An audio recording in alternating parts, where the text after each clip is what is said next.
We met at Wendover for the first time about 10 months ago. I told you at that time that I had great hopes that the mission that we were about to undertake could end the war.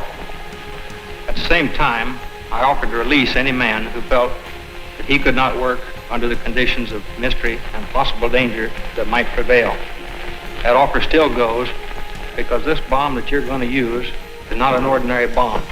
It's not a 1,000-pounder. It's not a 10-ton blockbuster. This bomb has the strength of 20,000 tons of TNT. 6th of August 1945, 8:15 a.m. Hiroshima, Japan.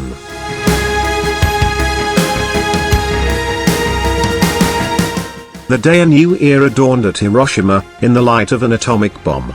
The 10 seconds that shook the world.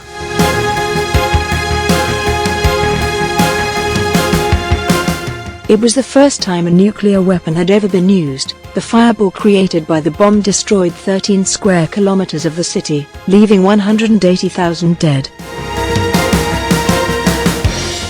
Hiroshima stands on a flat river delta, with few hills or natural features to limit the blast. The bomb was dropped on the city center, an area crowded with wooden residential structures and places of business. These factors meant that the death toll and destruction in Hiroshima was high. Tens of thousands died immediately and many more in the days and months that followed.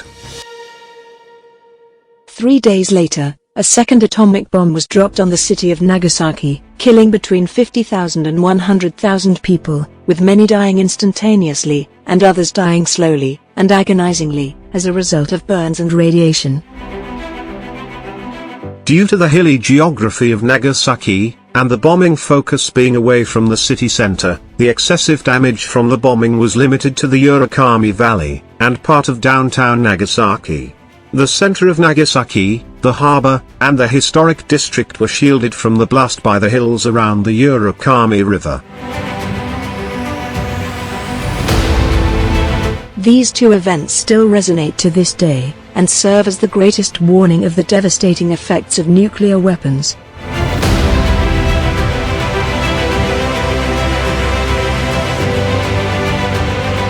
Those that survived the initial detonation and firestorms quickly became ill with radiation poisoning, with symptoms ranging from severe burns, hair loss, nausea and bleeding.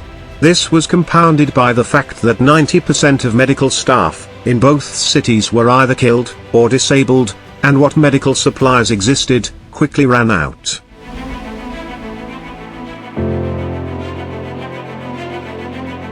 Future generations, either born to survivors or born to those living in Hiroshima, for years to come had increased chances of small brain sizes, delayed development, blindness and increased susceptibility to leukemia and other cancers. The bombings of both Hiroshima and Nagasaki represent a human tragedy, which should never be repeated. The survivors of the bomb, known as Hibakusha, have campaigned for many years to have the impact of nuclear weapons acknowledged. They have educated generations on the subject, a contributing factor in the growing international momentum focused on the humanitarian impact of these weapons. The historical experience from the use and testing of nuclear weapons, including at Hiroshima and Nagasaki, has demonstrated their devastating immediate and long-term effects. No political circumstances can justify their use. And of course, today's nuclear bombs are many times more powerful than the ones used on Japan in 1945.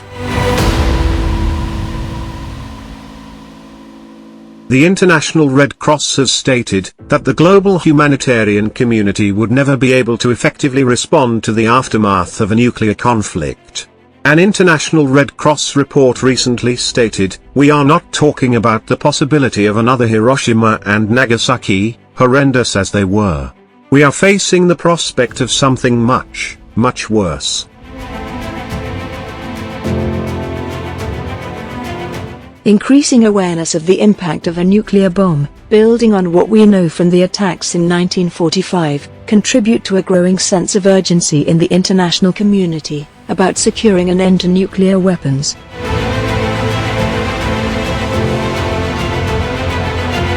the risk of accidental or intentional use of nuclear weapons remains significant.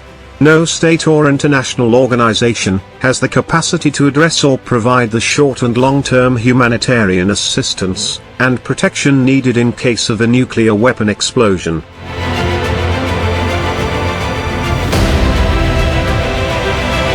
Today 15,000 nuclear weapons still threaten the survival of the world, even though the majority of people in the world and their governments want to negotiate an international ban on their development and use.